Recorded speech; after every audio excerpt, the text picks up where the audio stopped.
Ծնվել եմ Մարտունու շրջանի Արշան գյուղում, ավարտել եմ դպրոցը գյուղում, այնուհետև Երևանում երաժշտական կոլեջ ավարտելուց հետո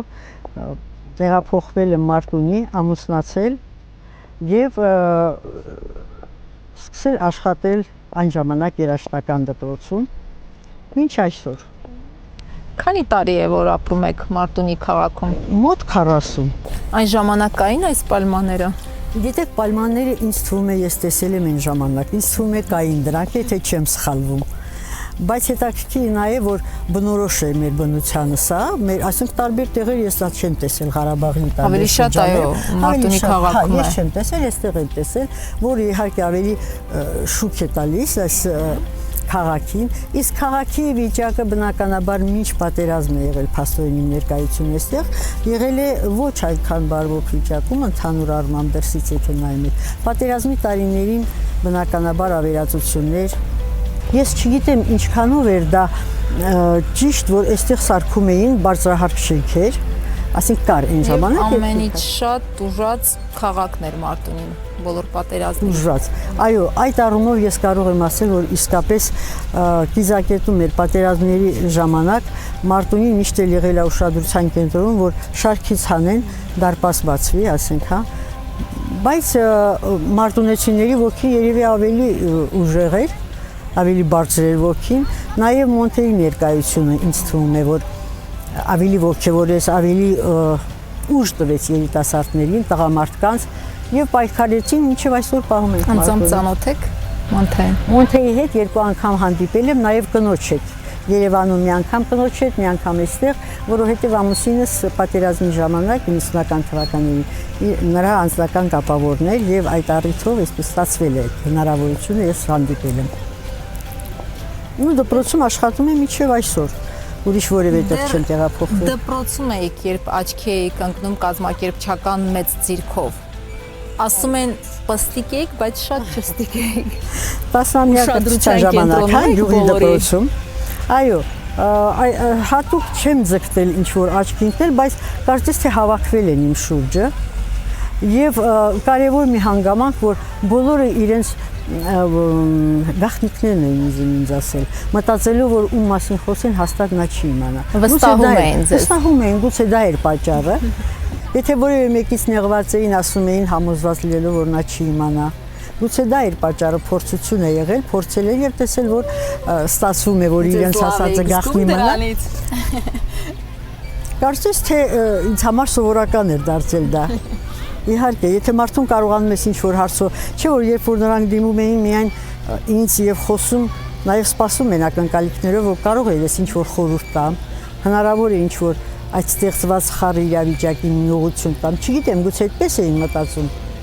Եվ եթե ես իսկապես օգնում եմ իրանց, ապա ուրախ եմ։ Իրավաբանի մասնագիտության մասին եք երազում։ Այո, մտածում եմ։ Ինչ տեղի ունեցավ, որ փոխվեց երազանքը։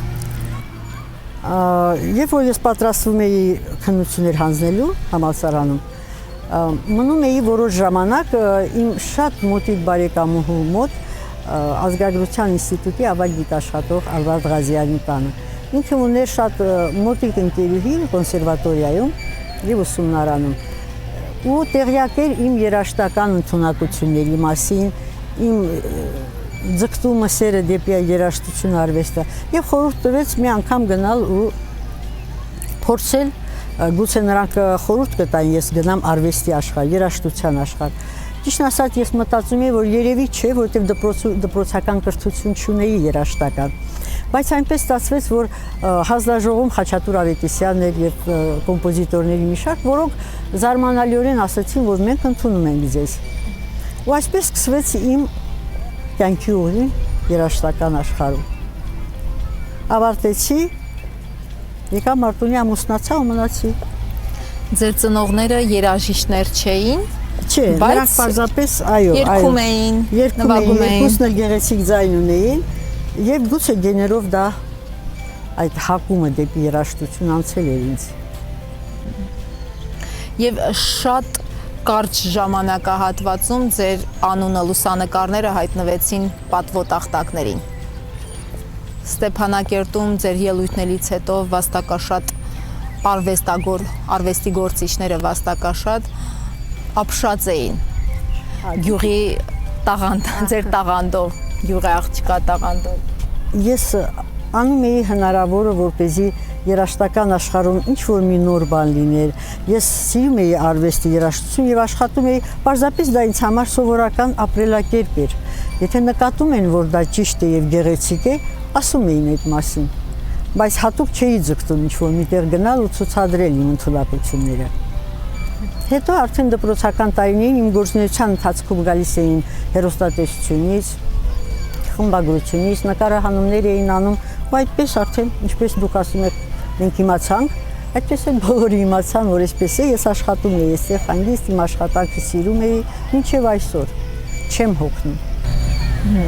Ավարտելուց հետո առաջին եք, որ կանոնը Այո, գործիքա բերեց։ Հա, կանոնները ձեռք բերվեցին կոնսերվատորիայի դասախոսական կազմի այս գումարային հանգանակությամբ։ Բուդաղյան, պրոֆեսոր Բուդաղյանը ասեց, ես կօգնեմ, որպեսզի կանոնները Հայաստանից տեղափոխվեն Ղարաբաղ։ Եվ առաջինը բացեցի այստեղ կանոնի դասարան 5 աշակերտով։ Դա 1989 թիվ սեպտեմբերն էր։ Իսկ ինչու կանոն, որովհետև խորհրդային տարիներին ավելի շատ դաշնամուրներ մոդայիկ, ինչու դուք հենց կանոն ընտրեցիք։ Ազգային գործիքը, ընդհանրապես ազգային գործիքները պետք է պահպանվեն, նվագարանները, որովհետև դրա մեջ էլ խորհուրդ կա։ Մենք նաև մշակույթով ենք պահում մեր ազգը։ Ես սիրում եի այդ գործիքը, նախ դա ասեմ, եւ երկրորդը ստացվեց այնպես, որ այդ գործիքը տարածվեց հենց այստեղ, ու մեր աշակերտներն հիմա միջազգային մրցույթների են մասնակցում։ Եվ այն ժամանակ Լաչինի ճանապարհը փակ էր, այդ ձեռք բերված գործիքները կոնսերվատորիայի դասախոսների կողմից ուսանողները օգնեցին ուղղաթիռով մինչև այրոպորտ բերեցին, ուղղաթիռով տեղափոխեցի այստեղ։ Իսկ հետագայում, երբ հասկացաք, որ իրավաբաններն ավելի շատ են վաստակում, ավելի մեծ հեղինակություն են վայելում, այսպես ասած, կամ ավելի պահանջված է նրանց աշխատանքը, չփոշմանեցիք, որ Չէ, հավատացեք, որ մինչ այսօր ես չեմ փոշմանում դրա համար։ Նախ կա այսպիսի մի բան, մանավանդ հիմա, եթե ես մինչև այսօրն էլ աշխատեի, դժվարությամբ այդ անարդարությունների հետ համակերպվեի, եւ ես ուրախ եմ, որ այս գեղեցիկ ու մաքուր աշխարհը ինձ բաժին ընկավ։ Այստեղ կեղծիք չկա։ Մենք չենք Կեղծել հնարավոր չէ։ Մենք չենք կարողանում, մենք ասենք արվեստի աշխարհում հնարավոր չէ ֆալշ նոտա ունենալ։ Հիմնական պատճառը դա է։ Ոչ իհարկե, բայց մաքրության առումով դա եմ ուզում ասել, որ ինչքան մաքուր երաժշտություն ենք լսում, այնքան ավելի է երեխաների հոգիները մաքրում, սկսում են սիրել գեղեցիկ ու ճաշակով երաժշտություն։ Եվ բարձրարժեք երաժշտությունը կյանքի ճշմարտությունից է ստեղծվում։ Իսկ մաքուր արվեստը ինքը պարզություն, խորություն նաև եւ զգացմունք ունի մեջը։ Ես այդ աշխարհն եմ սիրում։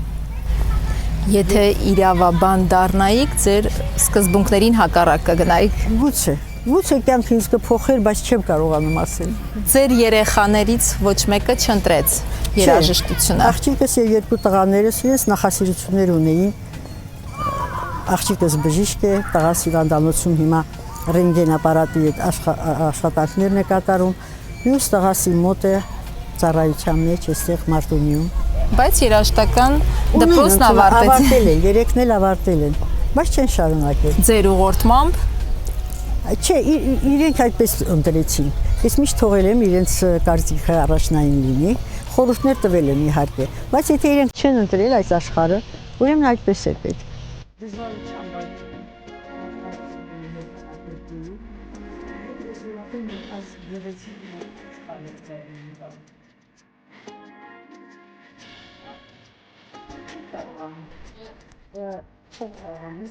Ազգի աշխարհում Очень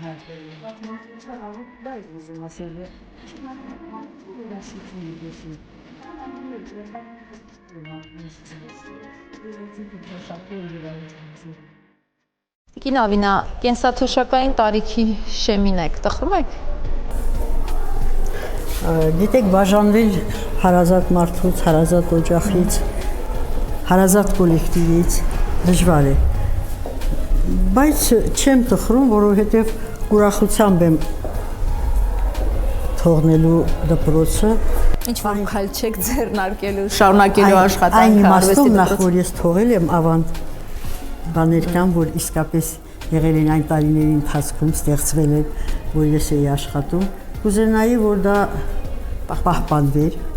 Կուզենայի ամենակարևորը պահպանվեր կոլեկտիվի առողջ մթնոլորտը, որը ես աշխատել եմ պահել, որովհետև երբեք չեմ սիրել, երբ որ խմբավորումներ են լինում, երբ որ բամբասանքներ են լինում, եւ կարծես թե հաջողվել է առողջ բարոյահոգեբանական կլիմա ունեցող։ Բայց այդ մտահոգությունը կա։ Այդ մտահոգությունը իհարկե բոլորի մոտ կլինի գնալուց հետո, որովհետև մտածում եմ, գուցե սերունդներն են փոխվելու, գուցե ժամանակներն են թելադրելու եւ պետք է պահվի ինչ որ եղել է։ Հիմա ինչ որ քայլ չեք ձեռնարկելու, որպեսզի շարունակեք ձեր աշխատանքը արվեստի դպրոցում։ Եթե ինձ պետք է ասեն, բավական է գնա հանգստացի, ես կգնամ։ Որոշել եք ինչ եք անելու։ Առայժմ ոչ, բայց հաստատ հանգիստ չեմ նստելու։ Եվ ինչ անելու եք, կապված է լինելու մասնագիտության հետ, թե։ Գուցե, ցանկալի է, որ այդ աշխարհում ես 40 տարի եղել եմ եւ աշխատել այն բնագավառում, որը քիչ թե շատ կապված լինի այդ բնագավառի հետ, բայց այս րոպեին չեմ կարողանում ոչինչ ասել։ Կանայք չեն սիրում, երբ խոսում են իրենց տարիքից։ Այդպես է։ Բնականաբար ցանկացած կին միշտ ուզում է երևալ իր տարիքից ավելի քիչ եւ ցանկալի չէ, եթե ասեն դու այսքան տարեկան ես։ Բայց ինձ թվում է, թե տարիները ավելի շատ բան չեն անում, քան մարդու ձգտումը լինել միշտ լավ հոգեբանությամբ առողջ եւ ունենալ երիտասարդի ավյուն։ Հիմա դուք ձեզ քանի տարեկան եք զգում։ Ինձ քանի տարեկան եմ զգում։ Համենայն դեպս մի 10 տարի ավելի ջահել։ Ձեր ապրած տարիները մեկ բառով։ Չեմ փոշմանում, եթե հնարավորություն լինի նորից սկսել սկզբից կապրեի նույն ձևով։ Ինձ կնվիրեի այս աշխարհին։ Եթե սխալներ եղել են, կաշխատեի ուղղել։ Բաց թողումներն են շատ, թե ձեռքբերումները։ Գիտեք, դա երևի թե ես չպիտի ասեմ, եթե ինչ-որ բաներ եղել են, որոնք բաց թողում է կոչվում, թող դատի հասարակությունը, ժողովուրդը, ընտանիքս, բայց ես աշխատել եմ համատեղել ամեն ինչ եւ ուղղորդել դեպի լավը, աշխատել եմ, ինչքանով է ստացվել չեմ կարող ասել։ Ձեռքբերումները ավելի շատ մասնագիտական են, Մասնագիտական առումով իհարկե բավականին մեծ փոփոխություններ կան, եղել են, կան, որովհետեւ բացվել են նոր բաժիններ, մեծ ուշադրություն եմ դարձրել ազգային նվագարանների պահպանման գործին։ Հնարավորություն եմ ստեղծել գործիքներ ձեռք բերելու եւ դպրոցը իհարկե վերանորոգվել է ավելի բարվոք վիճակում, հիմա աշխատանքներն են գնում, մասնագիտական դասարաններն եմ ավելացրել։ Եւ ընտանիք եւ հաջողություններ ձեր դեպքում կարող ենք ասել, որ հոմանիշներ են։ Երևի թե կինը պետք է ունենա այնքան մեծ ուժ, որ կարողանա եւ ընտանիքը եւ գործունեություն աշխատանքային համատեղել։ Ու կայացած ու երջանիկ է այն կինը, որ երկուսն էլ հասցնում է։ Ինձ թվում է, թե ես երջանիկ եմ առաջին հերթին իմ ընտանիքում։ Ունեմ զավակներ, սիրելի եւ սիրված նրանց կողմից ամուսին, ինձ այդպես է թվում, որ ես ընտանիքում կայացել եմ։ Աշխատանքային գործունեության մեջ բնականաբար ես գիտեմ իմ ձեռքբերումները, բայց լավ կլինի, որ ես չասեմ։ Արդեն 2 երեխա ունեիք, կարծեմ, որ ընդունվեցիք կոնսերվատորիան։ Դժվար չէ երեխաների հետ սովորել, բայց բնավ ինձ նպատակ չունեի անպայման բարձրագույն կրթություն ստանալու, որտեղ ես 4 տարի սովորել էի երաժշտական քոլեջում, աշխատանքը ունեի, բայց խնդիրը դա չէր, որ ես ունենայի դիպլոմ, ես ծրագրեր ունեի եւ ես պետք է կանոնը տեղափոխեի Արցախ։ Հաջողվեց դա։ Եվ փառք Աստծո արդեն 89 թվականից մինչև այսօր կանոնի դասարանը կայացել է, մենք ունենք սաներ, որոնք մասնակցում են հանրապետական միջազգային մրցույթ փառատոնին։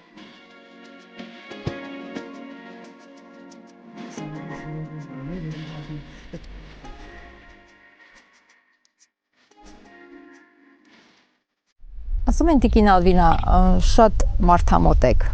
մարդկային փոխհարաբերություններում անկաշկանդ։ Որ դեպքում կարող եք պատ դնել։ Ցանկալի չի պատ դնել։ Եթե մարդկային հարաբերություններում իշխում է բարությունը, եթե իշխում է մեկը մեկին հասկանալու, օգնելու, կարողությունը եւ ցանկությունը, ապա պատնեշները կխանգարեն մեր հասարակությանը։ Ես կուզենայի միշտ շփվել բոլորի հետ, եթե պատնեշի կարիք կա, քան ես չեմ դնի։ Ձեր կյանքում երբևէ չեն եղել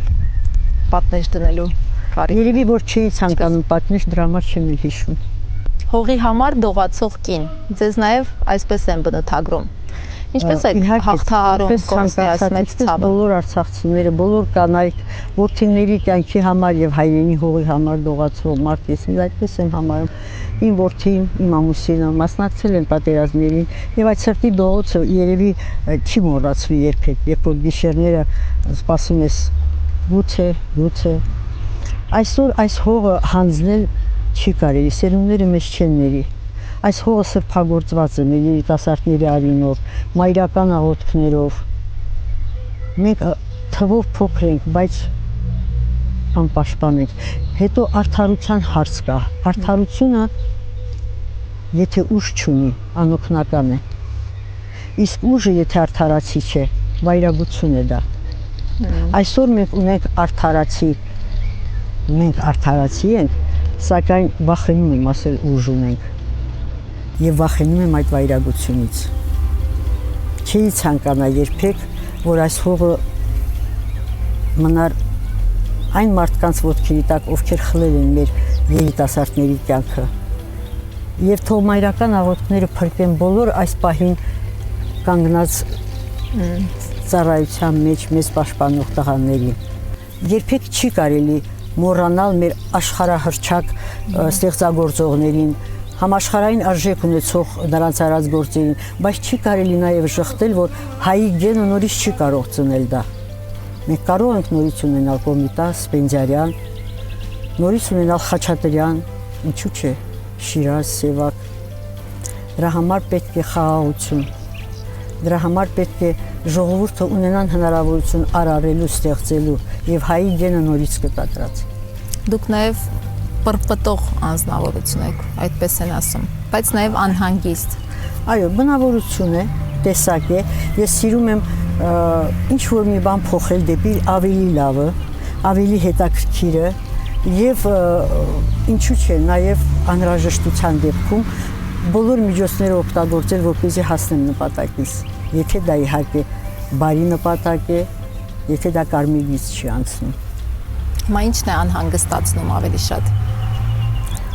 Կուզենայի առաջի հերթին բոլորիս մտքերինը նույնն է, խաղաղություն լինի, որպեսզի երաժշտական արվեստի դպրոց ունենա առանձին գեղեցիկ մասնաշենք, իր պուրակներով, իր գեղեցիկ շրջապատով եւ այդտեղ նորից ծնվեին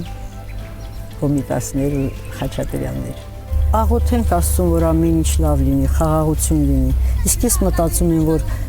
ազգերը, պետությունները ունեն իրենց մշակույթը, պատմությունը, տարբերվող մեկը մյուսից, սակայն կա մի լեզու միջազգային կարևոր դա արվեստը, երաժշտությունն է, որը կարող է միավորել մարդկանց եւ այդ միասնությունից գուցե փրկվի հողագունդը։ Երաժշտությունը, ամեն ինչ, իմ աշխատանքը, անհրաժեշտություն, ընտանիքը, սեր, ջերմություն, ապրած տարիները, չեմ փոշմանում, իմ հողը, պետք է պահել, ճակատագիրը, կյանք դարձավ ինձ համար, սովորաբար, չեմ սիրում գժտվել, դժգոհ եմ,